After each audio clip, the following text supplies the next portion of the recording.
టీవీలన్నీ ఉదరగొట్టేస్తుంటాయి, ఇక్కడ అదైంది అక్కడ ఇదైంది. నిజంగా వాళ్ళవి వార్తా ప్రసారాలేనండి. వార్తల్ని మనకి వార్తావాహులుగా మనకి చేరవేస్తున్నారు.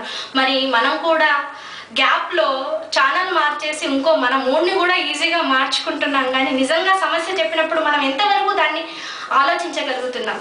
కానీ ఈ కవిత చదివాక మీకు ఎంతవరకు ఇది గుర్తుంటుందనేది, మీరు మళ్ళీ ఎప్పుడైనా అలాంటి సన్నివేశాలు కలిగితే ఖచ్చితంగా మీకు ఇది గుర్తొస్తుందని నాకు అనిపిస్తుంది.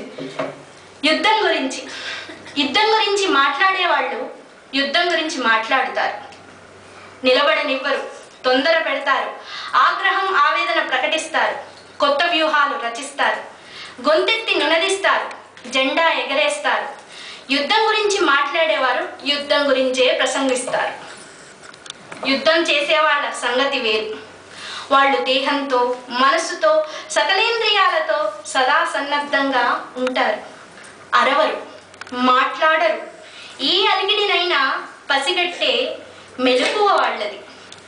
మరణం నుంచి జీవితాన్ని జల్లెడపట్టే గుసగుస తప్ప వాళ్ళ దగ్గర అదనంగా మరే శబ్దము ఉండదు.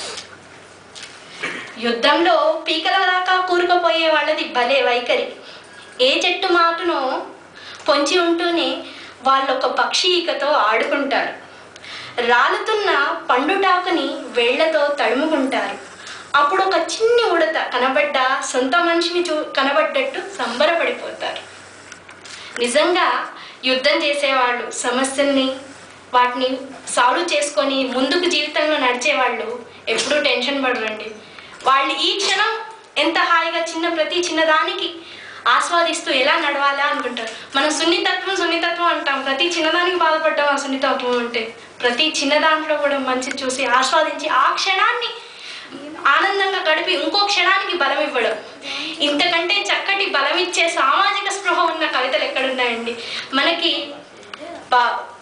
చెరువులో నీళ్లు బాగుంటాయి, ఎప్పటికీ ఉంటాయి. కానీ వాగులో ఉన్న నీటికి ఉన్నంత స్వచ్ఛత, పారే నదికి ఉన్నంత స్వచ్ఛత చెరువులో నీటికి ఉండదు.